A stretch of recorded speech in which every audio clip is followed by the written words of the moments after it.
კიდევ ერთხელ მოგესალმებით ჩვენ ბრუნდებით მეორე ბლოკში და ჩვენი მეორე ბლოკის სტუმარია საქართველოს პარლამენტის უმრავლესობიდან ქალბატონი ანი მიროთი. მოგესალმებით. მადლობას მოგახსენებთ გადაცემაში სტუმრობისათვის.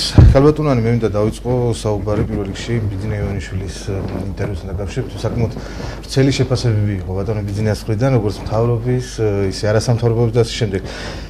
ბატონმა ბიძინამ განაცხადა, რომ მე დავტოვე მთავრობა, რომელიც არის ძალიან ეფექტური. თქვენ როგორც პარლამენტის წევრი და უმრავლესობის წევრი, როგორ შეაფასებთ ჯერ მთავრობის ფუნქციონირებას და შემდგომ ბატონი ბიძინას განცხადებას? მოკლედ მოგესალმებით კიდევ ერთხელ. კიდევ ერთი საინტერესო ფრაზა თქვა ბატონმა ბიძინამ ჩემი აზრით, რომ სტანდარტი შეიცვალა ზოგადად და ის რაც იყო ნაციონალური გამოცდილებები კიდევ ცოტა უფრო ადრე, როგორც იყო მთავრობები, იმისგან არის უსოფლოდ განსხვავებული ჩვენი მთავრობა და ამის მაგალითებიც მოიყვანა და მე ვფიქრობ, რომ შეცვლილი არის სტანდარტი, რაც არის პრინციპულად მნიშვნელოვანი, იმიტომ რომ ბევრად უფრო მაღალი პასუხისმგებლობის მქონე ადამიანები არიან დღეს ჩვენს ხელისუფლებაში, მთავრობაში, ვიდრე თქვათ იყო ადრე და არ არის ისე რომ მორგებული არის კონკრეტულ პიროვნებაზე თუ ის თანამდებობა, რაც ხშირ შემთხვევაში იყო ხოლმე და ჩვენ ამის კარგი გამოცდილება გვაქვს ბევრი წლის განმავლობაში. მე არ ვიცი შეფასების საკითხი არის, ეფექტური არის თუ არა. ზოგადად მე არასოდეს არ ვარ ხოლმე კმაყოფილი შედეგით. მიდგომა არის ჩემი ზოგადად ესეთი, რომ მინდა ყოველთვის უფრო მეტი და ყოველთვის ვეძებ რაღაც პრობლემას. თუმცა ეს არ ნიშნავს იმას, რომ ჩვენი მთავრობა არ მუშაობს ეფექტურად, რა თქმა უნდა არის გარკვეული სირთულეები, მაგრამ საერთო ჯამში იმ მემკვიდრეობის გათვალისწინებით, რომელიც გვაქვს, იმ მოცემულობის, იმ გამოწვევების, გულისხმობ შიდა და საგარეო გამოწვევებს, ჩვენ მეტნაკლებად მაინც თავს ვართმევთ პრობლემას, რომლის წინაშეც დგას ქვეყანა. მე ვიცი, რომ ჩვენ ვისაუბრებთ ამ გამოწვევებთან დაკავშირებით, ამიტომ წინასწარ გეტყვით, რომ რა თქმა უნდა ვდგავართ პრობლემების წინაშე, მაგრამ მე არ ვიცი არც ერთი ხელისუფლება, არც ერთი ქვეყნის, განსაკუთრებით ისეთი ქვეყნის, როგორიც არის საქართველო და ესეთი პატარა ქვეყნის, რომელსაც თქვათ თავისი ადგილმდებარეობიდან გამომდინარეც და ვთქვათ თავის ისტორიიდან გამომდინარეც გულისხმობ წინა წლებს, ეგრეთ წოდებულ საბჭოურ ეპოქას, ბევრი სირთულე აქვს. ამიტომ ახლა ჩვენი მთავარი მოცემულობა და დღის წესრიგი არის ის, რომ იმ სტანდარტებს შეცვლილმა მთავრობამ გაუძლოს გამოწვევებს, გაუძლოს იმ სირთულეებს, რომელიც ობიექტურადაც არის და ცოტა სუბიექტურადაც. ვფიქრობ, რომ ჩვენს გუნდში არიან მკვეთრად გამოკვეთილად კარგი მინისტრები, მკვეთრად გამოკვეთილად წესიერი ადამიანები, მაგრამ ადამიანები, რომლებსაც შესაძლოა მათი შედეგით მე პირადად არ ვარ კმაყოფილი. ახლა არ ვაპირებ არც ერთი გვარის ჩამოთვლას, არც წარმატებულის და არც შედარებით წარუმატებლის, მაგრამ მიმაჩნია, რომ საბოლოო ჯამში მთავრობა უნდა მუშაობს ისე, როგორც უნდა მუშაობდეს და მაქვს ძალიან დიდი იმედი, რომ ბევრად უფრო ეფექტური იქნება უკვე მომდევნო არა რამდენიმე წელში, არამედ მომდევნო თვეების განმავლობაში ჩვენი მთავრობა. ასევე მაქვს იმედი, რომ საზოგადოებას აბსოლუტურად ადეკვატური იქნება ჩვენი გაკეთებული საქმეების და შედეგების მიმართ. ბიძინაშვილის ინტერვიუს კიდევ დავბრუნდებით, მე მანამდე მინდა რა მინისტრები ვახსენეთ, კითხოთ, დღეს მოვისმენთ საკმაოდ ურთიერთგამორიცხავი ინფორმაციები, როგორც საგარეო საქმეთა მინისტრის, ისე სოფლის მეურნეობის მინისტრის ერთ განცხადებაში ქალბატონმა ბელუჩაშვილმა განაცხადა, რომ არასინ აბაშიძის ფორმატი შეჩერებულია, თუმცა შემდგომ ბატონმა აბაშიძემ განაცხადა, რომ არ არის შეჩერებული, ასევე ქალბატონმა თამარ ბელუჩაშვილმა განაცხადა, რომ რუსეთთან ჩვენ შევწყვიტეთ საელჩო ურთიერთობები, თუმცა სოფლის მეურნეობის მინისტრმა რადიკალურად სხვა განცხადება გააკეთა. რის გამო ხდება ეს განცხადების სხვადასხვა განცხადება, თუმცა ერთი მინისტრთა კაბინეტის ფორმატი. ხო, მე რომ არ გეკითხათ ის გამიკვირდებოდა, ეს კითხვა რომ არ დაგესვათ. დღეს ამ საკითხთან დაკავშირებით მე მივიღე ყველა მხრიდან ინფორმაცია, რაც შეეხება იმ, რასაც აცხადებს, რომ იყო გარკვეული უზუსტობა ქალბატონი თამარ ბელუჩაშვილი, მეც როდესაც ვნახე ორიგინალი, როგორც იყო, თქვა, ცოტა არასწორი ინტერპრეტაცია იყო, იქ არ იყო ლაპარაკი იმაზე, რომ სავაჭრო ურთიერთობა არის შეწყვეტილი. იქ იყო საუბარი იმაზე, რომ დროებით არის შეჩერებული ეს ფორმატი. ხა ჩვენ შეიძლება დავარქვათ ამას, რომ ვინაიდან არ მიმდინარეობს ამ დროისთვის შეხვედრა არ გამართულა ბოლო რამდენიმე თვეა აბაშიძე კარასინის, აქედან გამომდინარე ჩვენ შეიძლება ვიფიქროთ, რომ ეს არის შეჩერებული ფორმატი. შეწყვეტილია, არ ვიცი, მე არ გამიგია, რომ შეწყვეტილია ეთქოს ქალბატონ ბერუჯაშვილს, შეწყვეტილია ითქვა რუსეთში ვაჭრობასთან დაკავშირებით, რაც არასწორად იყო ინტერპრეტირებული. თუმცა ეს არ ცვლის მოცემულობას, იმიტომ რომ ამ ინფორმაციამ, რა თქმა უნდა, გამოიწვია ხმაური და ობიექტურადაც. მე ვისურვებდი, რომ ჩვენი მინისტრები და ყველა ზოგადად ძალიან მოზომილეები და მკაფიოები იყვნენ, როდესაც გააკეთებენ განცხადებებს განსაკუთრებით ისეთ სენსიტიურ თემებზე, როგორიც არის საქართველოს ურთიერთობები, არ გულისხმობ არ ვაკონკრეტებ არანაირ მიმართულებას, გნებავთ პოლიტიკური, გნებავთ სავაჭრო, გნებავთ კონფლიქტების მიმართულებით და ასე შემდეგ. მე ვფიქრობ, რომ უბრალოდ გაუგებრობასთან მქონდა საქმე და კარგი არის, რომ განმარტებები გაკეთა უკვე დღის ბოლოს და ეხლა მე ვიტყვი მაშინ, რომ რაც გავარკვი, ანუ იქ არ იყო საუბარი არც აბაშიძე კარასინის ფორმატის შეწყვეტაზე, საუბარი იყო შეჩერებაზე და რა თქმა უნდა არ იყო საუბარი იმაზე, რომ უნდა მოხდეს შეწყვეტა სავაჭრო ურთიერთობებზე. ხა ჩვენ ყველამ ვიცით, რომ რუსეთი არის არასტაბილური პარტნიორი, ისიც ვიცით, რომ ემბარგოს ალბათობა შეიძლება იყოს მაღალი და ამის ძალიან დიდი გამოცდილება გვაქვს, სულ რამდენიმე წლის წინ მოხდა ეს ქართულ პროდუქციასთან დაკავშირებით, ამიტომ ხა რა თქმა უნდა ვიყოთ ფრთხილად, რა თქმა უნდა გქონდეს ჩვენი პოზიცია, მაგრამ ასევე მართლა ძალიან მნიშვნელოვანი არის, რომ ყველა სიტყვა იყოს მოზომილი. კარგი არის, რომ ეს გაირკვა და კარგია, რომ საზოგადოების ინფორმირება მოხდა აი ამ დებატების შემდეგ. მე მინდა ისე დავუბრუნდე ბატონ ბიზნეს ინტერვიუს და ერთ-ერთ კომენტარში ბატონ ბიზნამ ბატონ ღარიბაშვილის მოუწოდა და უბრალოდ ურჩია ნათესავებთან და ნეპოტიზმთან დაკავშირებით დანიშვნები, იყო ასეთ საუბარის. მithmetes ამაზეც ოპოზიცია ძალიან ხშირად საუბრობს ნეპოტიზმზე. თქვენ როგორც საოცარია ოპოზიცია ნეპოტიზმზე საუბრობს და რა ვიწყდება წინა წლები, როცა თქვენ როგორ შეფასებთ დღევანდელი ხელისუფლების არის ხო ნეპოტიზმის კვალი? მე ვიცი ერთი რამე, რომ რაც არის მიუღებელი და თუ თქვათ ადამიანი დაუშვებს შეცდომას, თქვათ კონკრეტულ გადაწყვეტილებასთან დაკავშირებით, ის უნდა გამოასწოროს. რასაკვირველია, ხა ძალიან კარგია, როდესაც ხარ ხელისუფლების სათავეში და ქვეყანას მართავ, ესე ვთქვათ, გარკვეული გარემოებები არ ახდენდეს ზეგავლენას ამაზე. თუმცა არის ხოლმე ხანდახან გადაცდომები, მაგრამ არ ვფიქრობ, რომ ახლა ისეთი დანაშაული ჩაიდინა ვინმე, ვთქვათ, ირაკლი ღარიბაშვილის ნათესავმა, რომ ამით რაიმე დაშავდა და არამხოლოდ არ დაშავდა, საერთოდ სალაპარაკო რატო გახდა განსაკუთრებით ნაციონალური მოძრაობის წარმომადგენლების მართლა არ მესმის. მე მახსენდება ჯერ კიდევ აი ვარდების რევოლუციის შემდეგ როგორ მოხდა ნაციონალური მოძრაობის წარმომადგენლების მიერ ამ თუ იმ სახელმწიფო უწყებებში თავიანთი ნათესაობის აქტივისტების ახლობლების სიდედრების ცოლისდების ცოლების დების ძმების და ასე შემდეგ გადანაწილებად ამის ძალიან ბევრი მაგალითი შემიძლია გითხრათ. აღარ ვლაპარაკობ ბიზნესის გადანაწილებაზე და ყველამ კარგად ვიცით, რომ კონკრეტულ ბიზნესში ვისი ინტერესი იყო არსებობდა ამის შესახებ აბსოლუტურად ესეთი ინფორმაციები, ასე რომ ნეპოტიზმი ზოგადად ეთყობა საქართველოსთვის უცხო არ არის. კიდევ ერთხელ ვამბობ, რომ ჩვენ ბევრი მემკვიდრეობა, ცუდი რაღაცეები, ცუდი გამოცდილებები დაგხვდა და აუცილებელი არის, რომ ეს უკვე სამომავლოდ აუცილებლად შეიცვალოს, თუ ჩვენ გვინდა რომ გქონდეს ევროპული ქვეყანა, დემოკრატიული ქვეყანა, დემოკრატიულ ფასეულობებზე დამყარებული ქვეყანა, ძირითადი აქცენტი უნდა გაკეთდეს პროფესიონალიზმზე და ადამიანებზე, რომელიც იმ კონკრეტული გამოწვევებისთვის არის უფრო გამოსადეგი არის, ვიდრე ის რომ ვთქვათ, აი ან ვენდობიან ჩემი ნათესავია, ან ასე შემდეგ. ეს სტანდარტი ჩემი აზრით სწორი არ არის. ეხლა რაც შეეხება იმას რამდენად შეუშალა ამან ხელი ან არ შეუშალა, მე ვფიქრობ, რომ არ შეუშლიათ ხელი ხან ნათესავების პრობლემა ზოგადად აქტუალური მაინც და მაინც არ არის და მიმაჩნია, რომ და ასევე აქვე მიმაჩნია, რომ ეს ყველამ თავისი საქმე უნდა აკეთოს.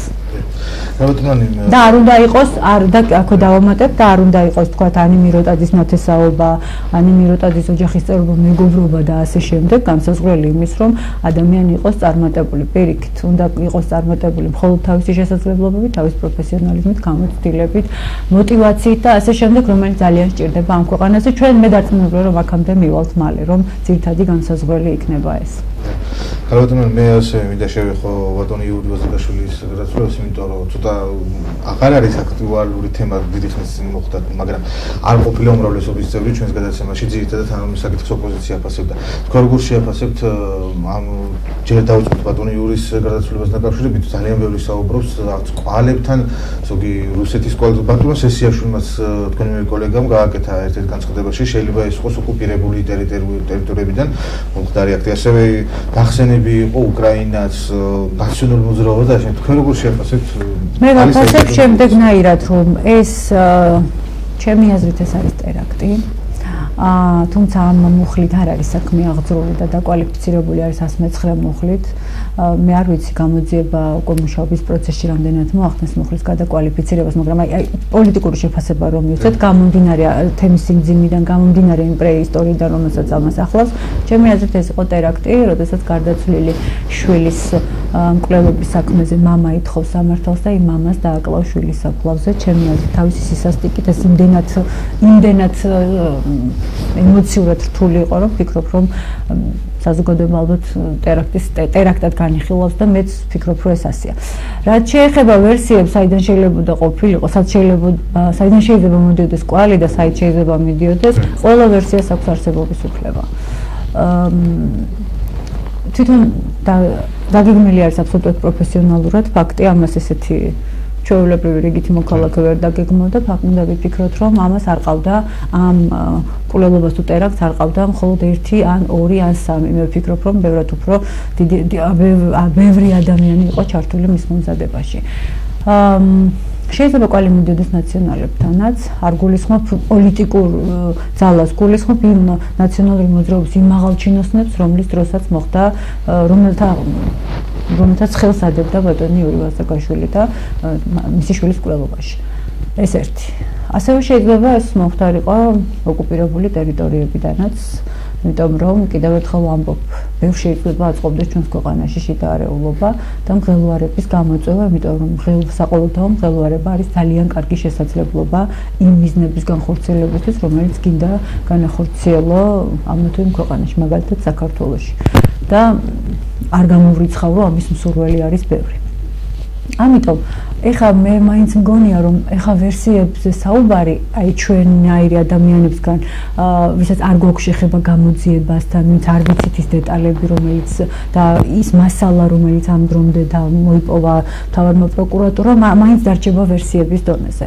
ამიტომ მე დაველოდებოდი ცოტა ხნით კიდევ ამ მთავარ პროკურატურას, რომელიც მე ვიცი, რომ მართლა 24 საათიან რეჟიმში მუშაობს და ვიცი რომ აქვს გარკვეული მტკიცებულებები მოპოვებული და მხოლოდ ამის შემდეგ, როდესაც უკვე პროკურატურა მოახერხებს და იმ რამდენიმე ვერსიიდან, რომელიც დარწმუნებული ვარ უკვე არის და მუშაობს, მთავარ ვერსიაზე გადავა 1 ან 2-ზე, ასეთ შემთხვევაში ჩვენ უკვე შეგვიძლია დავაახლოთ ჩვენი პოზიციები და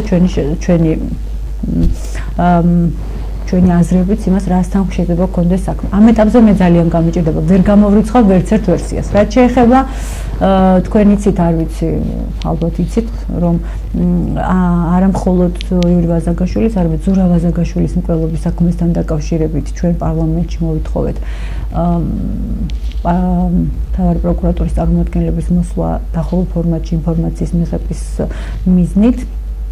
და გამომდინარე იქიდან, რომ მთავარ პროკურატურას აქვს დიდი იმედი და ჩვენს გვაიმედებენ, რომ ამ ზურა ვაზაგაშვილის საქმე დასკვნით ეტაპზეა და ძალიან მალე საზოგადოება გაიგებს სიმართლეს, ალბათ ჩვენ რამდენიმე დღეში უფრო კარგად შეგვეძლება ვისაუბროთ იმაზე, რასთან შეიძლება ქონოდა საქმე, ვინაიდან ეჭვიც არ მეპარება ერთ რამეში, რომ გახსნილი საქმე ზურა ვაზაგაშვილის მკვლელობის გაგვიყვანს იმ კვალზე, რომელიც უკვე უკავშირდება ეხება იური ვაზაგაშვილის აფეთქებას. ხაროდან თქვენ ახლა საუბრისას ახსენეთ ყალი შეიძლება მიდიოდეს ნაციონალური მოძრაობის იმ წევრებისგანაც, რომელმაც მოხდა მაშინ 2006 წელს ზურაბ ვაზაგაშვილის სპეცოპერაცია.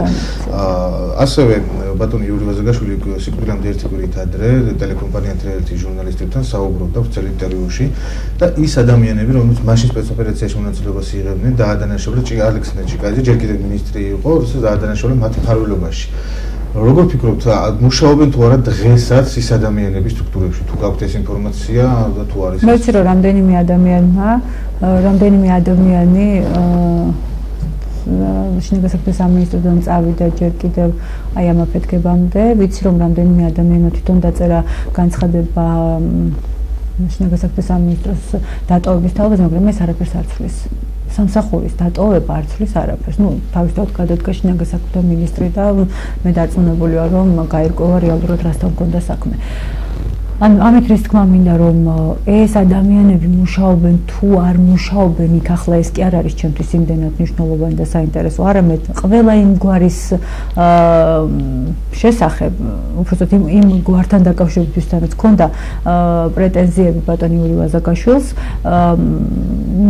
დაიწყება თუ არა მოკვლევა და რეალურად გავიგებთ თუ არა იმ კონკრეტულ ადამიანებს რა დოზით ქონდათ შეხება კორტების სპეცოპერაციასთან.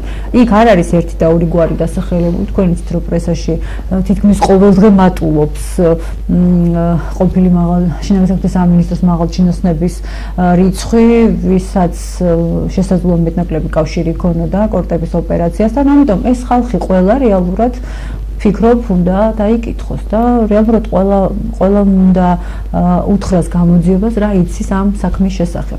მე პირადად ძალიან გაოცებული დავრჩი, როდესაც გავიგე, რომ ბოლო იმის შემდეგ, რაც ახლიდან მოხდა საქმის ძიება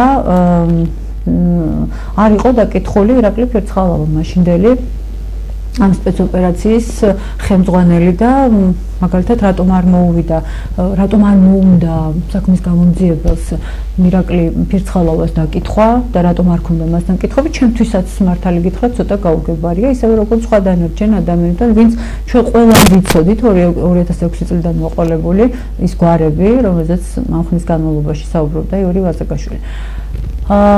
მე ვწუხარ ძალიან, რომ ეს ფაქტი მოხდა ასე და მხოლოდ ამ ფაქტის შემდეგ გამოვხიზლდით, ასე რომ ვთქვათ, და სულ ამბობთ გავიმეორებ, რომ ჩვენ დავაგვიანეთ ამ საქმეში სიმართლის დადგენა და გამოძიება და რაღაცნაირად საზოგადოებას ალბათ ბოდიშიც უნდა მოუხადოთ და ერთადერთი რაც ეხა ამ ყველაფერზე გადაფარავს ამ დაგვიანებას არის ის, რომ რაც შეიძლება ოპერატიულად უნდა გაიხსნას ეს საქმე და საზოგადოებამ უნდა იცოდეს, რომ ამ ქვეყანაში არავინ დაუსჯელი არ დარჩება განსაკუთრებით აი ესეთი სისასტიკით ჩადენილი დანაშაულების გამო. ამით ჩვენ ორ რამეს გავაკეთებთ. პირველი ეს არის ის, რომ ადამიანები იგრძნობენ თავს ქვეყანა, არ უნდა გრძნობდეს ადამიანი ქვეყანაში თავს დაუცველად და მეორე ადამიანებისაც შეიძლება სურვილი ქონდეს, რომ დანაშაული ჩაიდინოს, ის არ უნდა იყოს წახალისებული და ყოველთვის უნდა იცოდეს და ქონდეს იმის შიში, რომ ის მიერ ჩადენილი დანაშაული მკაცრად იქნება აღასჭილი. ახსენეთ, რომ უნდა დამთავრდეს ეს გამოძიება და უნდა დაიდოს რეალური შედეგი, თუმცა როგორც თქვენი ოპონენტები, ასევე ძალიან ბევრი საქართველოს მოქალაქე ხშირად უჩნდება ეს კითხვა. 2 წელი არ იყო იმისათვის საკმარისი, რომ ეს გახმაურებული მკვლელობები, იგივე ზურაბ ვაზაგაშვილის მკვლელობა, ბუტარო ბაქიძის მკვლელობა და ძალიან ბევრი მკვლელობა, რომელიც თქვენ ჯერ კიდევ ქართული ოპოზიციაში ყოფნის დროს სამართლის აღდგენაზე საუბრობდით, არ იყო 2 წელი საკმარისი იმისთვის, რომ გამოძიებული იყო ეს საქმე. არ მისულიყო იური ვაზაგაშვილის ხეთ რომ დავაგვიანებთ თქო, ამიტომ თქვი რომ ბოდიშიც გვაქვს მოსახდელი საზოგადოებისთვის, რომ გარკვეულ აი ამ ასეთ გახმაურებულ საქმეებთან დაკავშირებით ჩვენ ვერ დავდეთ უბრალოდ გამოძიება არ დადო დასკვნა ობიექტური, ამიტომ ვფიქრობ რომ ახლა ძალიან ბევრი უნდა გააკეთოს მთავარმა პროკურატურამ, რომ უსწრაფესად გაიხსნას ასეთი საქმეები. ვაზაგაშვილების ოჯახის ტრაგედია მარტო მათი ტრაგედია არ არის. ეს არის უკვე საზოგადოების ტრაგედია და საზოგადოების პასუხისმგებლობის ქვეშ არის ეს საქმე. ამით ჩვენ ერთხელ და სამუდამოდ ვამტკიცებთ. საზოგადოება, როგორც ღირსეული საზოგადოება, რომ არასოდეს არ შევეგუებით იმას, რომ რაიმე დარჩეს გამოუძიებელი, დანაშაული დარჩეს დაუსჯელი. თუ ეს ასე მოხდება, რასაკვირველია ხელისუფლებას მოუწევს აგოს პასუხი, ისევე როგორც ბევრ ხელისუფლებას უგია პასუხი და ვიცით ამის გამოცდილება გვაქვს. ამიტომ კიდევ ერთხელ ვამბობ, რომ მე როგორც ერთი მოქალაქე, ხელისუფლების წარმომადგენელი ვფიქრობ, რომ ჩვენ დაგვაგვიანდა და ჩვენ ბოდიში გვაქვს სამებართულებით მოხდილი. გამოსაძიებელი ასევე რჩება იგივე ბარბარე რაფალიანცის ბავშვის გარდაცვალება და იგივე თქვენ კარგი თემა გამახსენეთ ძალიან. თქვენ იცით, რომ მე ვარ იმ ადამიანებს შორის, ვინც მუდმივად ითხოვს, რომ ეს საქმე როგორღაც არ უნდა დარჩეს გამოუძებელი, არ შეიძლება ქვეყანაში ბავშვები ქვევრში იხჭებოდნენ და ეს თემა ესე გამოუძებელი რჩებოდეს. აი ბოლო რამდენიმე დღის განმავლობაში მე შევეცადე გამერკვია რასთან გქონდა საქმე, ან რა ჩატარდა იმის რა გამოძიება ჩატარდა იგივე ცხელყვალზე. თქვენც რომ ეს მოხდა 30 სექტემბრის ღამეს და ჩვენ რეალურად მართვაში ჩვენი მთავრობა ანუ 2012 წლის 25 ოქტომბერს მოხდა დამტკიცება მთავრობის ახალი შემადგენლობის. ეს არ დანიშნავს იმას, რომ ხა რაიმე თავს ვიმართლებ ან ასე შემდეგ, მაგრამ მე როდესაც გავარკვიე ბარბარე რაფალიანცის საქმეში 30 სექტემბრიდან 25 ოქტომბრამდე არაფერი არ არის საერთოდ გამოძიებული, არანაირი მტკიცება არ არის, არანაირი საგამოძიებო ოპერაცია ცხელყვალზე ჩატარებული არ არის და თქვენ გესმით ალბათ, რომ თუ ცხელყვალზე გამოძიების ჩატარება არ ხდება და შესაბამისი რეაგირება არ ხდება, მე რთულდება ხოლმე საქმეების გამოძიება, თუმცა ეს არ ნიშნავს იმას, რომ რადგან საქმე გართულდა, რადგან გამოძიებას ამ მიმართულებით პრობლემები შეექმნა, ეს უნდა შემოიდოს თაროზე და უნდა დარჩეს გაუხსნელ საქმედ. Ვფიქრობ, რომ არ უნდა დარჩეს, მიმაჩნია, რომ სირთულის მიუხედავად, საქმის სირთულის მიუხედავად, ყველაფერი უნდა გააკეთოს პროკურატურამ, რომ ეს საქმე იყოს გამოძიებული. იგივეს ვიტყვი სხვა ყველა გახმაურებულ საქმეზე და მეტნაკლებად ისეთ საქმეზე, რომელსაც შეიძლება მით უმეტეს პოლიტიკური სარჩული ქონდეს. ეს კიდე მეორე თემა არის, როდესაც განსაკუთრებით ოპონენტები ცდილობენ ხოლმე, რომ პოლიტიკური სარჩული დაუდონ ამა თუ იმ საქმეს. სწორედ ამიტომ, რომ არ მოხდეს პოლიტიკური სარჩულების დადება და მერე უკვე გარკვეული შენიშვნების მიცემა ხელისუფლებისთვის, სწორედ ამიტომ აუცილებელი არის, რომ საგამოძიებო უწყებებმა იმუშაონ ძალიან სწორად, ძალიან ზუსტად იყოს არგუმენტები დადებული, იყოს ძალიან ბევრი მტკიცებულება დადებული, საქმე დაიდოს ისე, რომ არც ერთი კითხვის ნიშანი არ დარჩეს, რომ აღარ იყოს მუდმივად თემაზე. საუბარი ეს ამის გამო მოხდა, ეს იმის გამო მოხდა, ამას არ იძიებენ, იმიტომ რომ პოლიტიკური, ამას იმიტომ რომ ვიღაცა აქტივისტი იყო და ასე შემდეგ. მე ერთი რამე ვიცი ამ ქვეყანაში, ეს ხელისუფლება ყველა მოქალაქის უსაფრთხოებაზე და კეთილდღეობაზე არის პასუხისმგებელი, მისი პოლიტიკური წამსის მიუხედავად. გავიტანე, მე მინდა კიდევ გადმოვიდეთ რამდენიმე კითხვით. ერთ-ერთი არის ისევ და ისევ რომ დაუბრუნდეთ ბატონ ბიზნიევანიშვილის, გადავიდეთ გადმოვიდეთ სხვა საკითხებზე. ბატონ ბიზნიევანიშვილმა არასამთავრობოებში შეეხო და რამდენიმე არასამთავრობოს წარმომადგენელი დაასახა, რომელსაც გამოკვლევები და ისინი ჩაატარეს. რამდენად გონიათ, რომ არასამთავრობოების არის ესეთი აუცილებლობა? და კონკრეტულად სამი არასამთავრობო გამოვიყოთ ვარდები იყო ახალგაზრდების ასოციაცია, ეკაგიგაური და მე სამი ნამდვილად არ მახსოვს. ლემონაცინდა ხომიც არ მახსოვს, მაგრამ ლომჯარია დაასახელა. მე ვფიქრობ, რომ ყველამ თავის საქმე უნდა აკეთოს კარგად. არასამთავრობოების ფუნქცია არის ის, რომ სამოქალაქო სექტორის განვითარებას შეუწყოს ხელი, დემოკრატიული ინსტიტუტების განვითარებას შეუწყოს ხელი. თუ ამ ორ ფუნქციას ასრულებს, შესაბამისად, ახლა თუ ბატონ ბიზნესს კითხვები აქვს ამ ადამიანებთან, მას შეიძლება ქონდეს კითხვები ჩემთანაც. ჩვეულებრივი მოქალაქეა. შეიძლება ბევრს ლაპარაკობენ, რომ ის მართავს კულისებიდან და ასე შემდეგ, მაგრამ მას როგორც მას არ აქვს სტატუსი, მას შეიძლება გქონდეს კითხვები, ისევე როგორც შეიძლება გქონდეს კითხვები თქვენთან. რამდენად უნდა გამოიკვლიოს, ან ეს არის თუ არა ვინმე საქმეს სხვა თემაა, მაგრამ არ ვფიქრობ, რომ ამაში რაღაცა ისეთი არის, რომ რაღაცა სკანდალი შეიძლება იყოს, რომ რატომ მაგალითად არ შეიძლება იყოს დაინტერესებული კახა კოჟორიძით. თუ მას აინტერესებს მისი მოღვაწეობის შესახებ, მისი საქმიანობის შესახებ, მით უმეტეს ის გადავიდა მედიაში, მით უმეტეს ის იქნება ტელეწამყვანი და მე ვფიქრობ, რომ ძალიან საინტერესო სეზონი უნდა დაიწყოს მარტის დასაწყისიდან. მე იმედი მაქვს, რომ მას ეყოლება ეს ადამიანები სტუმრად თავის გადაცემაში და დარწმუნებული იმ კითხვებს, რომელიც მას აქვს ამ ადამიანების მიმართ, აუცილებლად დაუსვას. შოუ იქნება დარწმუნებული ვარ ცხელი. ასევე ვფიქრობ, რომ საინტერესო იქნება. ისევე როგორც სხვა თემები, რომელიც იქნება უკვე, რომელსაც აირჩევს უკვე ტელეწამყვანი ბიძინა ივანიშვილი.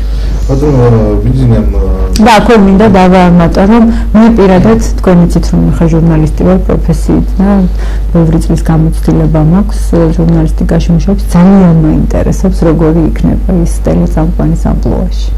თქვენ ყველა საინტერესოს? მე პროფესიული ნიშნითაც ძალიან მაინტერესებს, ან ორმაგად მაინტერესებს როგორი იქნება ბატონი ბიძინა და ვთქვათ რა იქნება ის ხაზი და ის ხაზი, რითაც ის დამახსოვდა. ყველას ვფიქრობ ხოლმე, რომ ქართულ ჟურნალისტიკაში ყველა ჟურნალისტს აქვს თავის ხელწერა.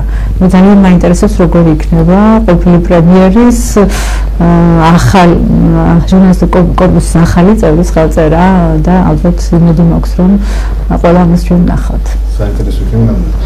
ქალბატონი ესაა ბიძინაიშვილი შეიძლება არ არის გამოიწვია ჩატარდეს ვადამდელი საპარლამენტო არჩევნები და ასე ვთქვა, რომ ბევრად მსვლელობა მოხდეს, ალბათ რომ მე დავუბრუნდე, რაღაც განსაკუთრებული მოხდეს ქვეყანაში, მე დავუბრუნდე პოლიტიკაში. როგორ ვფიქრობ, შესაძლებელი თუ არის ბატონი ბიზნეს პოლიტიკაში დაბრუნება და რამდენად არის ასევე შესაძლებელი ვადამდელი საპარლამენტო არჩევნები? ხო, მეორად მოსვლის ნიშნები არ არის, მე მგონი, არ ვიცი, ახლა არ ვფიქრობ, რომ რაღაცა ისეთი ხდება, რომ გაიგებული იყოს მეორად მოსვლასთან და არ ვფიქრობ, თუმცა არასოდეს ძალიან მომწონს ეს, იმიტომ რომ არავინ არ იცის კონკრეტულ სიტუაციაში რისი აუცილებლობა შეიძლება დადგეს. შესაძლოა ვერასოდეს ვერ მიფიქრა, რომ ვთქვათ ვიქნებოდი პოლიტიკაში, ვიქნებოდი პარლამენტში, ვთქვათ ასე შემდეგ, მაგრამ ეს მოხდა. და არც ვიცი ხვალ რა იქნება, ვიქნები ისე პოლიტიკაში, არ ვიქნები, დავბრუნდები ისე ჟურნალისტიკაში, ვთქვათ ხალხთან გავაგრძელებ საქმიანობას და აქტივობას. ამიტომ მე მაინც უფრო დიდი ალბათობით ვუშვებ, რომ ალბათ ის დარჩება იქ სადაც არის და იქიდან გამომდინარე, რომ მას აქვს გეგმები, რომ გავიდეს მისი ტელეპროექტი და ალბათ საინტერესო ტელეპროექტი იქნება. ვფიქრობ, რომ ის არ გადაწყვეტს დაბრუნებას. რაც შეეხება ვადამდე საპარლამენტო არჩევნებს, დავიწყოთ იმით, რომ შესაძლოა ის ვითარება და ის ძალთა ბალანსი, რომელიც დღეს არის პარლამენტში, არ იყოს საზოგადოების განწყობის ადეკვატური. მაგრამ ეს არის ის შედეგი, რომელიც ჩვენ მივიღეთ 2012 წლის 1 ოქტომბრის არჩევნების შემდეგ და მე ამ არჩევნებს ვატვირთვებ. სხვა საკითხია, რამდენად სამართლიანად არის მანდატები გადანაწილებული, რამდენად უნდა იყოს წარმოდგენილი, თქვათ ჩვენი ძალა რამდენითაც არის, თქვათ სხვა პოლიტიკური სუბიექტები და ასე შემდეგ. თქვენ იცით, რომ ვადამდელ საპარლამენტო არჩევნებს აქვს თავისი მიზეზები, რის მიხედვითაც ის უნდა ჩატარდეს. ახლა კონსტიტუცია განსაზღვრავს ამას, ჩვენს მაყურებელს რო განვარტოთ, არსებობს ეს ორი მთავარი, ეს არის ერთი, თუ ვერ ხდება ბიუჯეტის დამტკიცება და თუ ვერ ხდება ახალი მინისტრთა კაბინეტის დამტკიცება. ჩვენ შეიძლება ჩვენ ახლა ბიუჯეტის დამტკიცების პრობლემა არ არის, იმიტომ რომ 2015 წლის ბიუჯეტი ჩვენ დავამტკიცეთ. არ ვიცი ხო ახალი მთავრობის შემადგენლობის დამტკიცების საკითხი რამდენად დადგება დღეს წესრიგში, თუმცა არსებობს მესამეც, როდესაც პოლიტიკური ვითარება არის ისეთი ქვეყანაში, როდესაც სიცულებული ხდება ხელისუფლება, ამ შემთხვევაში პრეზიდენტი დანიშნოს ვადამდელი არჩევნები. მე პარლამენტში ვერ ხედავ პრობლემას, ვერც იმაში ვერ ხედავ პრობლემას, თუ მოხდება ეს ვადამდელი არჩევნები და ვთქვათ ის პოლიტიკური ძალები, რომელიც დღეს არის ქართულ პოლიტიკურ სივრცეში, იქნება წარმოდგენილი, ოღონდ მთავარი ის არის, რომ საარჩევნო პროცესი უნდა იყოს დემოკრატიული აუცილებლად და სამართლიანი და თანაბარი. თუ ჩვენ ამას მივახცევთ და თუ კიდევ ერთხელ ვამბობ, ქვეყანაში იქნება ესეთი პოლიტიკური ვითარება, რომელიც მეითხოვს, რომ ვიგარეში არჩევნები ჩატარდეს, ამის წინააღმდეგობასაც ვერ ხვდები, მაგრამ ამ ეტაპზე არც ერთი ნიშანი იმის, რომ თქვათ ჩვენ შეიძლება გქონდეს ვადამდელი საპარლამენტო არჩევნები არ ჩანს. არ ვიცი. ძალიან რთულია ისაუბრო იმაზე, აი ალბათობით საუბარი არის ძალიან რთული. მე უფრო ვფიქრობ, რომ ამის საჭიროება არ დადგება. ის შემთხვევაში მე ძალიან მინდა და კიდევ ერთ დავამატებ, რომ მე ძალიან მინდა არა იმიტომ რომ მე პარლამენტის წევრი ვარ, არამედ ძალიან მინდა რომ ჩვენ პოლიტიკური კულტურა იყოს უკვე აი გაიზარდოს, რომ ვადაში ხდებოდეს შეცვლა კონსტიტუციურ ვადაში, აბსოლუტურად გამჭვირვალე დემოკრატიული სამართლიანი არჩევნების პირობებში, რომ ჩვენ ბოლოს და ბოლოს თქვათ, რომ ჩვენ ვაშენებთ დემოკრატიულ ქვეყანას, სადაც ადამიანების ნება არის გამოხატული, თქვათ 4 წლით ხომ აგვირთ შემოსახლებთან, ხო, 4 წლის განმავლობაში მე უკვე მას მისცეთ შესაძლებლობა, რომ გადაგვირჩიოს თუ არ მოვეწონებით და თქვათ აირჩიოს ის, ვისაც ჩათვლის, რომ უფრო უკეთესად შეუძლია ქვეყნის მართვა. აქვე რა თქმა უნდა არის ბევრი პრობლემა. აქვე რომ შესაძლოა თქვათ ეხლა რომ შევდიოდი პარლამენტში, ეხლა და თქვათ პირველი დღეები იყო, შეიძლება სხვანაირად იმუშავა და შესაძლოა ვფიქრობ, რომ მეტად უფრო აქტიური ვიყო, მაგრამ არც ის არავის დაგვაუწყდეს, რომ ჩვენ ძიმე პოლიტიკური ფონი გვაქვს და ყოფილი ხელისუფლების წარმომადგენლები და არც თუ ისე ცოტანი არიან პარლამენტში საკმაოდ ხელსგუშიან მუშაობაში. იმდენებით ეროვნული ფორუმის ხშირად ბოლო პერიოდში თავისუფალ დემოკრატების კოალიციიდან გასვლის შემდეგ ხშირად საუბრობენ იმაზე კოალიციის დაშლაზე, რესპუბლიკელების გამოყოფაზე. არის თუ არა იმის საფრთხე, რომ ეროვნული ფორუმი დატოვოს კოალიციას? მადლობა, კარგი კითხვაა. მე ვარ ეროვნული ფორუმის წევრი და ვამაყობ ამით. იმიტომ რომ ამ პარტიას აქვს დიდი პოლიტიკური გამოცდილება ეს ერთი და ამ პარტიის ეს პარტია თავის დროზე დააფუძნეს ისეთმა ადამიანებმა, რომელთა გვერდით ჩემთვის პირადად მართლა ძალიან დიდი პატივია და ვფიქრობ, რომ ძალიან გამიმართლა, რომ ჩემი პოლიტიკური ჩემი გადანაცვლება პოლიტიკაში მოხდა მათთან და არა ვთქვათ სხვა პოლიტიკურ ძალასთან. რაც შეეხება იმას, უნდა დაიშალოს თუ არა კოალიცია და უნდა დატოვო თუ არა, ვთქვათ, როცა რამე გეწყინება. ან რაღაცა ისე არ გამოდის ის კოალიცია, რომელიც სხვა პოლიტიკურ პარტნიორებთან ერთად შექმნილი, ჩემი პასუხი არის ასეთი, რომ პირველ რიგში უნდა გააცნობიერო და გაიაზრო რა უთხარი შენს მოქალაქეებს და შენ საზოგადოებას, როდესაც კოალიციას აფუძნებდი და ხელს აწერდი იმ დეკლარაციას, რომელიც შევთავაზეთ საზოგადოებას. მე ვიცი ერთი რამე ზუსტად, რომ ჩვენ მარტო პარლამენტში მოსვლისთვის არ შეგვიქმნია ეს კოალიცია, ავიღეთ პასუხისმგებლობა მოქალაქეების წინაშე და მე როგორც დამერჩენ სუბიექტს ამ პოლიტიკური ამ კოალიციის ზუსტად ისეთი ვალდებულება მაქვს საზოგადოების წინაშე, როგორიც ვთქვათ რესპუბლიკელებს, როგორც ქართულ ოცნებას კონსერვატორებს, მრეწველებს და ასე შემდეგ. ამიტომ ჩვენ როდესაც მეკითხებიან ხოლმე ვაპირებთ თუ არა დავტოვოთ კოალიცია. ჩემი პასუხი არის ასეთი, რომ არ ვაპირებთ რომ დავტოვოთ, იმიტომ რომ ვალდებულებები გვაქვს შესასრულებელი, რომელზეც ხალხს უთხარით და გამოყვებით.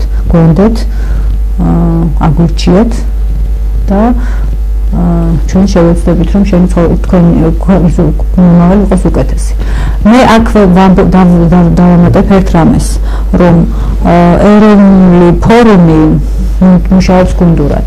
მე შეიძლება ბევრი რამე არ მომწონდეს, მაგრამ ესიც არის ცოცხალი პროცესი, არ შეიძლება ყველაფერი მოგწონდეს. შეუძლებელია ამხელა კოალიციაში ყველა იყოს ერთ აზრზე.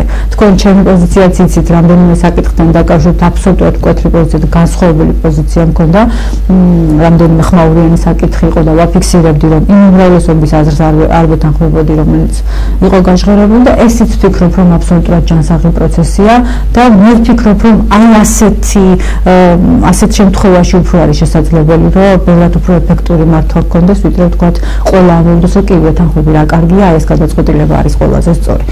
ამიტომ, ხო, და კიდევ ერთი, თუ მივხვდით, რომ ძალიან პრინციპული შეცდომა დაუშვა კოალიციამ, თუ ჩვენ ვეცადეთ და არაფერი გამოგვივიდა, ან ვერ დავარწმუნეთ გულისხმობ ეროვნულ ფორუმს, ჩვენი პოლიტიკური პარტნიორები და სხვა გზა არ დაგვრჩა, მხოლოდ ამ შემთხვევაში შეიძლება ვიფიქროთ იმაზე, რომ ეროვნულმა ფორუმმა დატოვოს კოალიცია. ამ ეტაპისთვის მე ამის ვერც ალბათობას ხედავ და არც ნიშნები არ არის ამის. კიდევ ერთხელ ვამბობ, ეს არ ნიშნავს იმას, რომ მოგწონს ყველაფერი, მაგრამ ეს ნიშნავს იმას, რომ ჩვენ შეგვიძლია ვიმუშაოთ გუნდურად. მე შესაძლოა არ ვიყო კმაყოფილი დავუშვათ რომელიმე კონკრეტული მინისტრის მუშაობით, მაგრამ ეს არ ნიშნავს იმას, რომ უნდა მივიღო პოლიტიკური გადაწყვეტილება. ან თქვათ შესაძლოა არ მომწონდეს ამა თუ იმ კანონის, ესა თუ ის კანონი, მაგრამ აქვე იმასაც ისიც უნდა გითხრათ, რომ მე ერთი არ ვარ. ჩემი აზრი შესაძლოა უმცირესობაში იყოს და უმრავლესობამ მიიღოს გადაწყვეტილება და მე პატივი უნდა ვცე უმრავლესობის გადაწყვეტილებას. მე ყველაფერი უნდა გავაკეთო ოღონდ იმისთვის, რომ ჩემი არგუმენტებით, ჩემი პოზიცია გავამყარო. თორე ისე რომ აუცილებლად ჩემი პოზიცია უნდა იყოს გათვალისწინებული და აუცილებლად ისე უნდა იყოს, როგორც მე ვფიქრობ, ეს რა თქმა უნდა სწორი არ არის. ამიტომ მე ვფიქრობ, რომ არაფერი ისეთი არ არის. და რაც შეეხება თავისუფალ დემოკრატიას, მე მართლა ძალიან გულწრფელად წუხარ ეს ადამიანები არ არიან ჩვენს გვერდით, იმიტომ რომ კარგად მახსოვს თითოეული ადამიანი, ესენი იყვნენ ჩვენი თანამებრძოლები რეჟიმთან ბრძოლაში და ეს არ იყო ადვილი ბრძოლა სხვათა შორის. მე ძალიან კარგად მახსოვს ისიც, რომ ჩვენ როდესაც ვიბრძოდით მიხეილ სააკაშვილის ხელისუფლების წინააღმდეგ, ყველას კარგად ჰქონდა გააზრებული, რომ ეს ბრძოლა არ იქნებოდა ადვილი და ჩვენ რისკის ქვეშ ჰქონდა დაყენებული თითოეული ჩვენი ოჯახის წევრის უსაფრთხოება. დავენებოთ თავი იმას, რომ შეიძლება დაეკარგათ სამსახურები, გამოეღოთ პოლიტიკური ნიშნით, რაც ძალიან ბევრი მოხდა. შეიძლება და თქვა ჩაესვათ ციხეში, იმიტომ რომ დაეშანტაჟებინა, მე ესიც ძალიან ბევრი ხდებოდა და ვიცით ხო, იმიტომ რომ ძალიან ბევრი ადამიანი ამ ნიშნით იყო გათავისუფლებული სამსახურიდან, ამ ნიშნით დაიჭირეს ჩვენი ნათესავები, ძმები, მამები და ასე შემდეგ. აღარ ჩამოვთვლი ამას და ეს შეეხო მათაც. ყველა ჩვენ თანამებრძოლს ეს შეეხო. აქედან გამომდინარე ჩვენ ბრძოლაში იმდენი რამე გამოვიარეთ, რომ ადამიანურად გული წყდება რასაკვირველია. იმასაც ვიტყვი, რომ მე ვფიქრობ, რომ არასწორი გადაწყვეტილება მიიღეს, როდესაც მათ დატოვეს კოალიცია, თუმცა იმასაც შევეხები, რომ ეს ყველაფერი მოხდა მას შემდეგ, რაც ცნობილი კაბელების საქმის შემდეგ, მაგრამ აქაც უნდა გითხრათ, რომ პოლიტიკა ითხოვს ხშირ შემთხვევაში აი ვიდრე არ გაერკვევი ბოლომდე, არ მიიღო პოლიტიკური გადაწყვეტილება. არ შეიძლება კონკრეტული ფაქტი გახდეს რაღაცა უფრო დიდი დარღვევის წინაპირობა. მე არ ვიცი, მე მათ უსურვებ წარმატებებს. მართლა მინდა რომ თავისუფალი დემოკრატები იყვნენ წარმატებულები, ისინი ჩემი მეგობრები არიან და დღემდე ვფიქრობ, რომ ჩვენ ბევრი საერთო გვაქვს და ბევრი საკეთებელი გვაქვს ერთად სამომავლოდ. აი თუ ვინმეს ვერ ვხედავ მომავალში ჩვენს პოლიტიკურ ველზე. ესენი არიან ნაციონალური მოძრაობის წევრები, იმიტომ რომ მიმაჩნია, რომ ამ ადამიანებმა იმენი დაუშავეს ამ ქვეყანას, რომ მათი მომავალში პოლიტიკაში ყოფნა, ანუ პოლიტიკაში იყვნენ ოპოზიციაში. მე ვფიქრობ, მე გულისხმობ, აი ვერ ვხედავ, მართლა ვერ ვხედავ მათ ადგილს. Clar, თქვენ ახლა საუბრობდით თავისუფალ დემოკრატებზე და პოლიციის დატოვებაზე, თქვენ ახსენეთ, რომ განაწყენებაზე არ უნდა მიიღო ესეთი გადაწყვეტილება და ასევე ემოციაზე არ უნდა მიიღო გადაწყვეტილება. თქვენ ასევე ახსენეთ, რომ ჩვენ არა მარტო ეროვნულ ფორუმმა, როგორც რესპუბლიკა, ყველამ ერთად არ ვიყოთ პასუხისმგებლობა მოსახლეობასთან დაპირებებზე, როცა მოვიდეთ ხელისუფლებაში. თქვენ როგორ ფიქრობთ, თავისუფალი დემოკრატების ის ნაბიჯი, როდესაც დატოვეს კოალიცია, ხო არ პასუხისმგებლობიდან თავის არიდება? არა, მე ამას ვერ შევაფასებ, ეს მათი გადაწყვეტილებაა და მათ ამ გადაწყვეტილებაზეც თვითონ ექნებათ, თვითონ და გასცენ მოქალაქეებს პასუხი. ხა მე კიდევ ერთხელ ვამბობ, რომ შესაძლოა რაღაცა არ მოგეწონა, შესაძლოა ძალიან არ მოგეწონა, შესაძლოა აი ძალიან რადიკალურად განსხვავებული პოზიცია გქონდეს, მაგრამ მაინც ვფიქრობ, რომ პასუხისმგებლობა ბევრად უფრო მაღალი რამეა, ვიდრე თქვათ კონკრეტულ შემთხვევაში, თქვათ კონკრეტულ ემოციურ ვითარებაში გადაწყვეტილება მიღება. არ ვიცი, შესაძლოა მე ვცდები, მაგრამ ჩვენ ვუყურებთ ასე, რომ ჩვენი ემოციები, რაღაცები რაც არ მოგწონს, უნდა დავტოვოთ შიგნით, გუნდში უნდა დაიხარშოს, ეროვნული ფორუმი ასე უყურებს.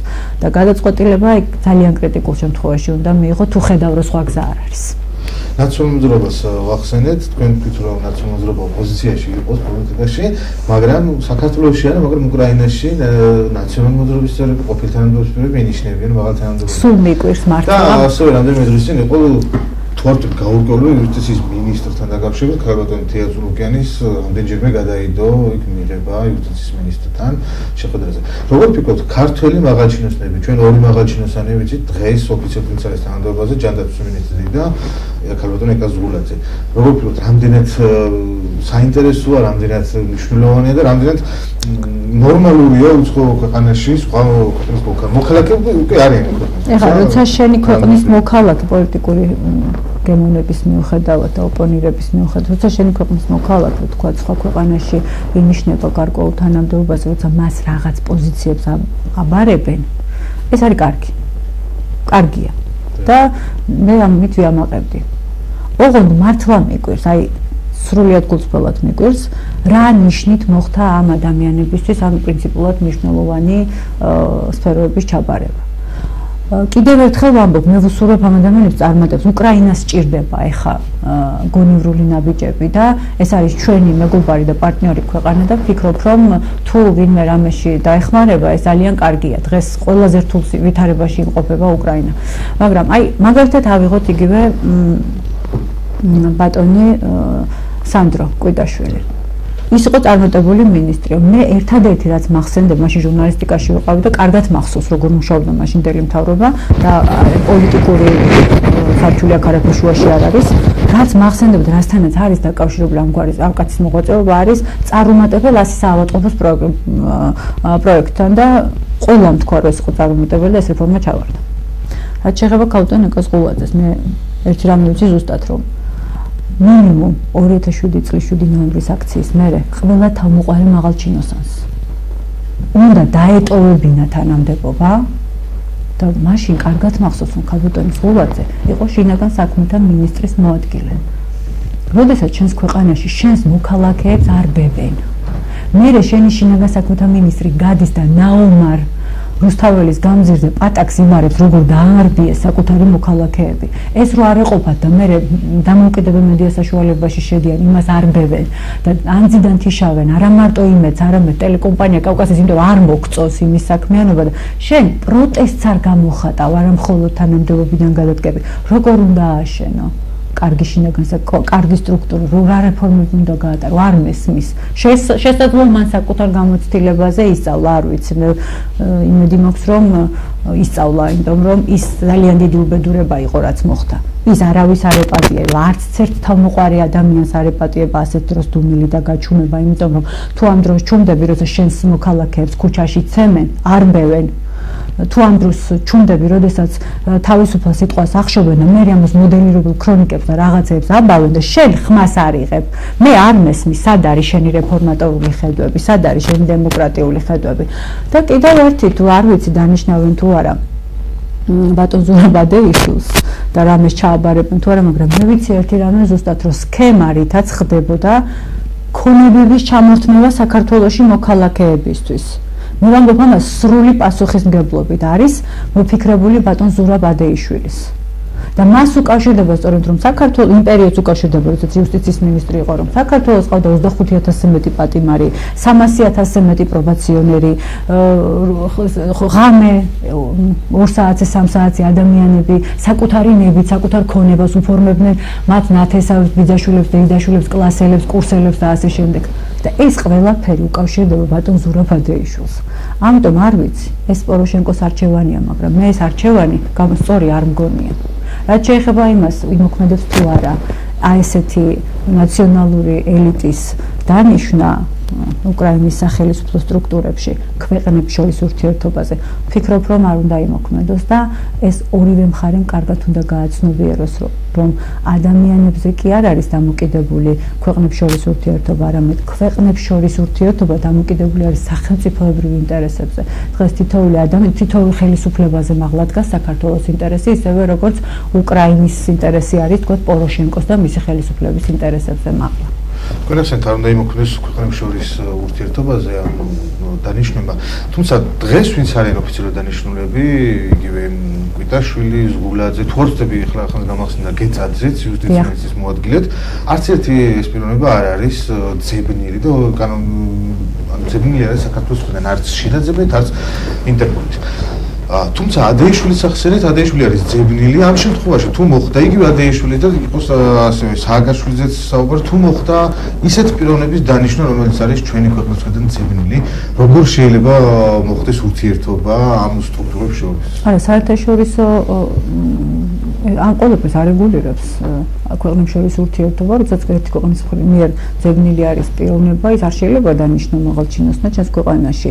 ეს ჩვეულებრივი სახელმწიფოების შორის შეთანხმების ძირითადი საფუძველი და ურთიერთობის ძირითადი საფუძველი, ასე რომ მე ვფიქრობ, რომ ბევრს ფიქრობს ამაზე პოროშენკო თუ ამ გადაწყვეტილებას მიიღებს. რაც შეეხება დანარჩენს, ვინც არ არის ძებნილი, კიდევ ერთხელ ვაცხადებ, რომ მას აქვს სრული უფლება, რომ ეს გადაწყვეტილება მიიღოს, უბრალოდ არ მესმის რის მიხედვით მოხდა, ვთქვათ, ამა თუ იმ ადამიანის ამა თუ იმ პოზიციაზე დანიშნა და ჩამოგითვალეთ მიზეზებიც, რატომაც არ მესმის, თორემ კიდევ ერთხელ ვამბობ, რომ აი ყველა ჩემი მოქალაქის წარმატება იმდენად მიხარია, რომ ხანდახან მგონია, რომ ჩემი ოჯახის წევრის წარმატება, როგორ შეიძლება ძალიან ცოტანი ვართ, ხო, როგორ შეიძლება რომ არ გაგეხარდეს თუ შენი ქვეყნის წარმომადგენელი წარმატებებს აღწევს.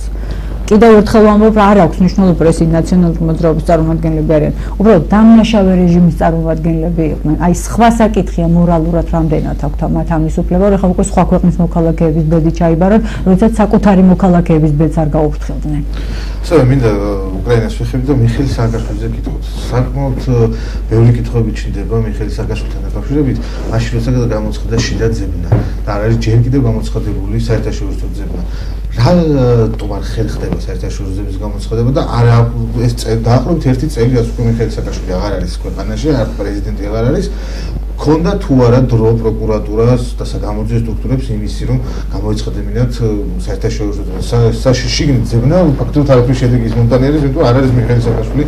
მე თუ მკითხავთ, ახლა ეგ უკვე მე არ მეკუთვნის ეგ კითხვა და მეც მაინტერესებს. ფაქტობრივად უკვე სამართლებრივად კი გასაგებია, მაგრამ აი მე თუ პოლიტიკურ შეფასებას გამაკეთებინებ, ეს არის განაჩენი. მას არ უნდა ქონდეს საკუთარ სამშობლოში ჩამოსვლის უფლება და აი ეს არის განაჩენი. რომ უნდა იაროს ყველამ უნდა ნახოს ვინ იყო ამ ქვეყნის სათავეში 9 წლის განმავლობაში, რომ მე კითხვები არ დარჩეს.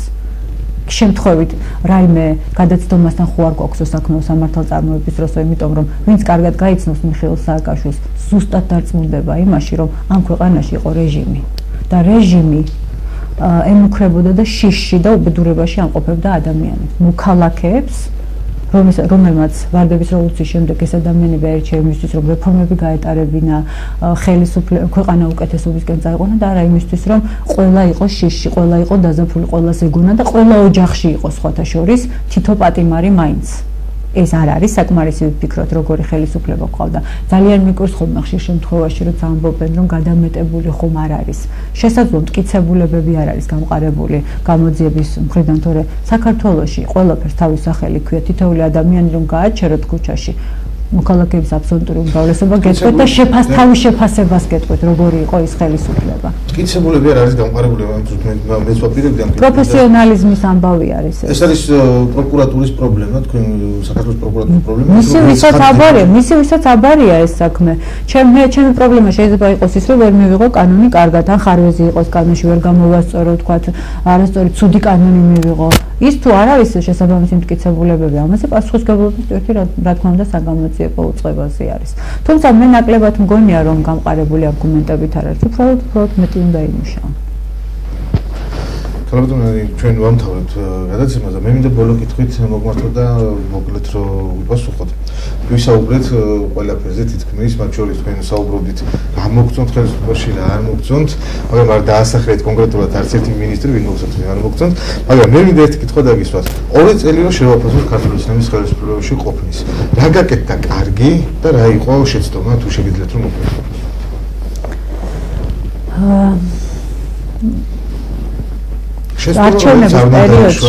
არჩევნების პერიოდში გეტყვით.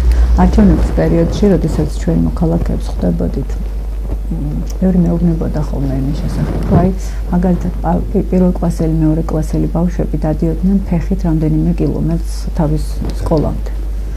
და ძალიან ბევრ სკოლაში ვიყავი და ნახე, რომ აი იქ რაიონებს გულისხმობ განსაკუთრებულად. აღარაფერს ამბობ იმაზე, რომ ბავშვებს არ ქონდათ იმის შესაძლებლობა, რომ და ძალიან ბევრი ოჯახი ვიცი საქართველოში, ვისაც არ ქონდა იმის შესაძლებლობა, რომ ბავშვებისთვის წიგნები ეყიდა. და მე დღეს ვიცი ზუსტად, რომ არც ერთი ბავშვი ფეხით არ დადის სკოლამდე და ყველა სკოლაში არის ტრანსპორტი, რომელთაც ისინი გადაადგილდებიან და ეს არის კარგი. ისევე როგორც კარგია, რომ ძირითადი პრიორიტეტული, აი განათლების მიმართულებით პრიორიტეტული გახდა, ვთქვათ, დაწყებითი სწავლება, ამ ბავშვების პირობებში შექმნა სკოლების შეკეთება, მეცნიერული ბევრი სკოლა შენდება და ასე შემდეგ. ეს არის კარგი. რა თქმა უნდა, ეს არ არის ის, რასაც იდეალური არ არის და მინდა რომ იდეალური იყოს, მაგრამ იდეალური არ არის. ასევე ზუსტად ვიცი რომ ჩვენი ბიუჯეტის 1/13, 2 მილიარდ 700 მილიონი გამოყოფილი არის ჯანდაცვაზე და სოციალურ პაკეტზე.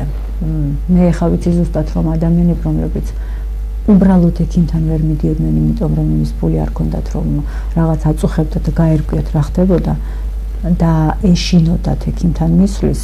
დღეს ასე არ არის და დღეს ადამიანებს აღარ ეშინიათ იმის რომ შესაძლოა მათი სიცოცხლე დასრულდეს ცუდად თუ თქვათ არ ექნებათ ოპერაციის შესაძლებლობა და ასე შემდეგ. ეს არის კარგი, მაგრამ ეს არ არის საკმარისი. ჩვენ დავიწყეთ რეფორმებს სხვადასხვა მიმართულებით, მაგრამ ზოგიერთი მიმართულებაში ძალიან დაგვაგვიანდა, ჩემი აზრით. ჩვენ დავიწყეთ, აი მაგალითად დავიწყეთ სამართლიანობის აღდგენა, მაგრამ ვფიქრობ რომ ცოტა დაგვაგვიანდა სამართლიანობის აღდგენას და ამ კონტექსტში აუცილებლად უნდა ვთქვა დღეს დაანონსდა კიდეც რომელიც თავის დროზე წლის ბოლოს მე მგონი ირაკლი ღარიბაშვილმა თქვა რომ შეიქმნებოდა სპეციალური დეპარტამენტი მთავარ პროკურატურაში, სადაც მოხდება იმ გახმაურებული საქმეთა ქონება, ჩამორთმულ ქონებასთან დაკავშირებით საქმეების შესწავლა, სადაც ჩემს ხელთ არსებული ინფორმაციით ჩაერთვებიან ახალგაზრდა კადრები, რომლებსაც კარგი განათლებაც აქვთ მიღებული, მოტივირებულებიც არიან და დარწმუნებული ვარ, რომ სამართლიან გადაწყვეტილებებს მიიღებენ და ეს არის ძალიან მნიშვნელოვანი. შესაძლოა მე ვთქვათ, რომ ეს არის პოლიტიკური მორიგი პოლიტიკური ფანდი და შესაძლოა ეს მხოლოდ აი ესე პიარისთვის გამოცხადებული არის, მაგრამ ეს ასე არ არის. იმიტომ რომ ჩვენ ძალიან ბევრს ვფიქრობთ ამაზე. ჩვენ თითოეული მოქალაქეს უნდა კონდეს იმის იმედი, რომ ადრე თუ გვიან შენ მას ის რაც წაართვეს დაუბრუნებს, მოეხმარები, რომ დააბრუნოს საკუთარი ღირსების აღდგენაში მოეხმარები. ჩვენ ამას დავიწყებთ. მე აი თქვენ რომ დამპატიჟებთ შემდეგ ეთერში რამდენიმე თვის შემდეგ, როცა ეს პროცესი უკვე დაწყებული იქნება, მე აბსოლუტურად გულწრფელად გეტყვით, ვხედავ თუ არა რომ ამ მიმართულებით პროცესები მიდის კარგად. თუ ჩვენ ეს ავაწყეთ, თუ ჩვენ საფუძველი ჩავუყარეთ იმას, რომ ამ ქვეყანაში თითოეული მოქალაქე იფიქრებს, რომ ჩემ უფლებას, ჩემ საკუთრების უფლებას, ჩემ სამართლიან უფლებას არავინ არ შეეხება, მაშინ ეს საზოგადოება დარწმუნებული ვარ, რომ ძალიან დაეხმარება ხელისუფლებას იმაში, რომ გქონდეს კარგი სახელმწიფო. სხვანაირად სახელმწიფო ვერ გვექნება. აი კიდევ ერთხელ გულისხმობ, კიდევ ერთხელ ვამბობ, რომ ძალიან ბევრი კარგი საქმე არის დაწყებული. მეც ველოდები, რომ ამ საქმის შედეგები ვნახოთ. პირველი შედეგები მე უკვე გითხარით, რაც არის, რომ ბავშვებს დაუბრუნდათ განათლების უფლება, რაც არის ჩვენი ქვეყნის ფუნდამენტი და ადამიანებს აღარ ეშინიათ იმით, რომ უფლების გამო შესაძლოა მათი სიცოცხლე შეწყდეს. ამიტომ მე ვფიქრობ, რომ ჩვენ ბევრი გავაკეთეთ. არც ერთ ხელისუფლებას ამდენი არ გაუკეთებია ყოველ შემთხვევაში ბოლო წლების განმავლობაში. რაც შეეხება შენიშვნებს, რა თქმა უნდა, მაქვს შენიშვნები, მაგრამ ამაზე სხვა დროს ვისაუბრებთ. საინტერესო იქნება თქვენი საუბარი. თქვენი საუბრიდან გამოიბეთა, რომ ჯანდაცვის მინისტრი და განათლების მინისტრი ჩართულობთ თქვენს ფორუმზე, მაგრამ შეცდომებზე არ საუბრობთ. არა, სხვა მინისტრებიც მყავს, ძალიან მომწონს სოფლის მეურნეობის მინისტრიც. მართლა ვამბობ ამას, მე მას კარგად არ ვიცნობ, მაგრამ აი, რასაც უყურებ ახლა მის ქმედებებს, მის სურვილს, რომ ამ მიმართ დარგების განვითარება მოხდეს და ასე შემდეგ. და ეს არნიშნავს იმას, რომ ეს ადამიანები არიან მხოლოდ რა თქმა უნდა სხვა მინისტრებიც მაქვს ჩემი წარმოდგენა და ვფიქრობ, რომ მათ ბევრის გაკეთება შეუძლიათ, ესეც არ არის ახლა. რაც შეეხება ახალ შინაგან საქმეთა მინისტრებს ვერაფერს ვერ ვიტყვი, მე ძალიან ველოდები. ხო, იუსტიციის მინისტრიც მე ვფიქრობ, რომ ქალბატონმა თეამ ძალიან ბევრი კარგი საქმე დაიწყო. ვფიქრობ, რომ ის რომ ჩვენი კანონმდებლობა ევროპულ კანონმდებლობასთან დემოკრატიული კანონმდებლობა გქონდეს, ძალიან ბევრი გაკეთდა ამისთვის მართლა და მე ასევე დარწმუნებული რაც ყველაზე მნიშვნელოვანია ჩვენ გამოგვჭა და აუცილებლად უნდა ვთქვა, რომ დასაწყისი იმის, რომ ჩვენ ნამდვილად სწორ გზას დავადექით და სასამართლოს ხალხს დაუბრუნეთ სასამართლოს ნდობა იქნება ის, რომ ჩვენ ავირჩევთ კარგ მოსამართლეს, გულისხმობ კუბლაშვილის შემცვლელს და ასევე აქვე მინდა ვთქვა, რომ დარწმუნებული ვარ, რომ ეს მოსამართლე იქნება აუცილებლად პროფესიონალი, აუცილებლად პრინციპული და ნაკლებად პოლიტიზირებული, რაც იყო კუბლაშვილის შემთხვევაში და აუცილებლად გამოასწორებს იმას, რაც დაშავდა მთელი ამ ხნის განმავლობაში ქართულ მართლმსაჯულებაში. როდესაც შენი მოქალაქე არ გენდობა, როდესაც სასამართლოს გზა სიმართლისთვის და სასამართლოს კარი სიმართლისთვის დაკეტილია, იქ ძალიან ძნელია ელაპარაკო თანასწორობას და სამართლიანობას. ხომ არ ყავს სავარაუდო განათება? არა, მე არავინ არ მყავს, მე დაველოდები. როდის წარმოგვიდგენენ კანდიდატებს, მე ვიცი რომ ამაზე ბევრს ფიქრობს. პრეზიდენტიც ბევრს ფიქრობენ არასამთავრობო ორგანიზაციის წარმომადგენლები, ბევრს ფიქრობენ თვითონ აი ამ სასამართლოს სისტემაში მომუშავე ადამიანები, ჩემთვის ყველაზე მთავარი არის რომ ის იყოს პრინციპული, იყოს სამართლიანი და ზუსტად იცოდეს თავის საქმე, ზუსტად იცოდეს რისთვის მოდის და რას იბარებს. ეს არის ყველაზე მთავარი. დიდი მადლობა ქალბატონი, გადაცემის მომწონს იმედია. კიდევ გვესტუმრები და კიდევ ვისაუბრებთ წარმატებებზე თუ წარმატებულებაზე გადაცემის. მადლობა გისურვებთ წარმატებას. მისურვებთ წარმატებას. ჩვენ დღევანდელი გადაცემა ვიდასრულებულია, ჩვენ შევხვდებით სამშაბათს იგივე დროს ტელეკომპანია თერეთის პირდაპირ ეთერში.